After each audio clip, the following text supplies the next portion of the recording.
ইরানে সরাসরি যুক্তরাষ্ট্রের হামলার পর তেহরান ওয়াশিংটন আলোচনার কোনো সম্ভাবনা দেখছিল না বিশেষজ্ঞরা, কারণ ইরান এবং খামেনির উপর বেশ চোটেই ছিলেন ট্রাম্প। অবশেষে নরম হয়েছে ট্রাম্পের গরম মাথা। আলোচনায় বসতে যাচ্ছে যুক্তরাষ্ট্র ইরান। যুদ্ধবিরতির পর প্রথমবারের মতো এই আলোচনা আগামী সপ্তাহে ইউরোপে অনুষ্ঠিত হতে পারে।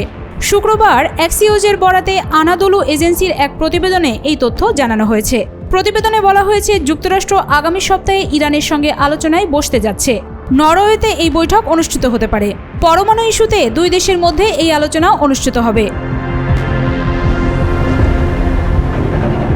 দুটি সূত্রের বরাতে প্রতিবেদনে বলা হয়েছে, মার্কিন প্রেসিডেন্ট ডোনাল্ড ট্রাম্পের মধ্যপ্রাচ্য প্রতিনিধি স্টিভ উইটকফ ইসরায়েলি হামলা এবং পরবর্তীতে ইরানের পারমাণবিক স্থাপনায় মার্কিন বোমা হামলার পর উত্তেজনা বৃদ্ধির পর প্রথমবারের মতো ইরানের পররাষ্ট্রমন্ত্রী আব্বাস আরাকচির সঙ্গে সাক্ষাৎকার পরিকল্পনা করছেন।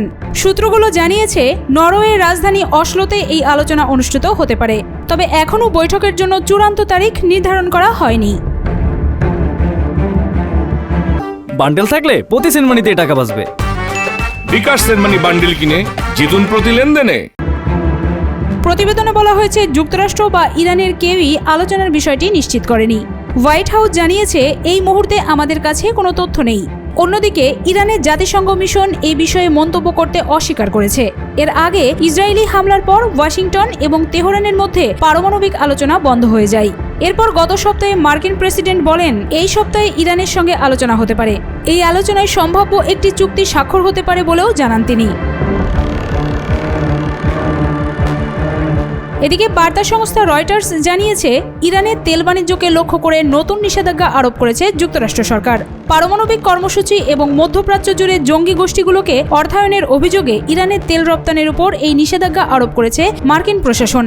বৃহস্পতিবার মার্কিন অর্থ মন্ত্রণালয়ের নতুন নিষেধাজ্ঞাটি জারি হয়েছে বিশ্ববাজারে ইরানের তেল বিক্রির সঙ্গে জড়িত ও হিজবুল্লাহ নিয়ন্ত্রিত একটি গোষ্ঠীর ওপর। নিষেধাজ্ঞা জারির পর মার্কিন অর্থমন্ত্রী স্কট বেসেন্ট বলেছেন, তেহরানের রাজস্বের উৎসের উপর আমাদের চাপ প্রয়োগ অব্যাহত থাকবে।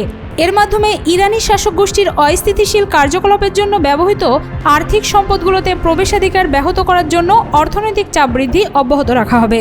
মার্কিন নিষেধাজ্ঞা উপেক্ষা করে ইরান থেকে কোটি কোটি ডলারের জ্বালানি তেল ক্রয় ও পরিবহন করা হচ্ছে, এমনটা বলেছে মার্কিন অর্থ মন্ত্রণালয়। মার্কিন সরকার আরও বলছে, এর সঙ্গে জড়িত আছে ইরাকি ব্রিটিশ ব্যবসায়ী সালিম আহমেদ সাইদ পরিচালিত একাধিক প্রতিষ্ঠানের একটি চক্র। ওই ব্যক্তি অন্তত 2020 সাল থেকে এই কাজ করে আসছেন বলে মার্কিন প্রশাসন জানতে পেরেছে। অর্থমন্ত্রী কার্যালয় থেকে আরও বলা হয়, সাইদের প্রতিষ্ঠান ও পরিবহন ব্যবস্থার মাধ্যমে ইরানের তেল ইরাকের তেলের সঙ্গে মেশানো হয়।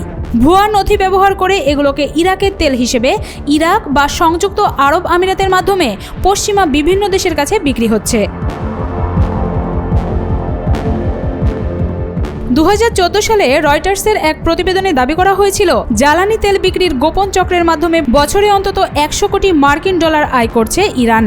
এমনকি 2022 সাল থেকে ইরাকে তেহরান সমর্থিত সশস্ত্র গোষ্ঠীগুলোও ফুলে ফেঁপে উঠেছে।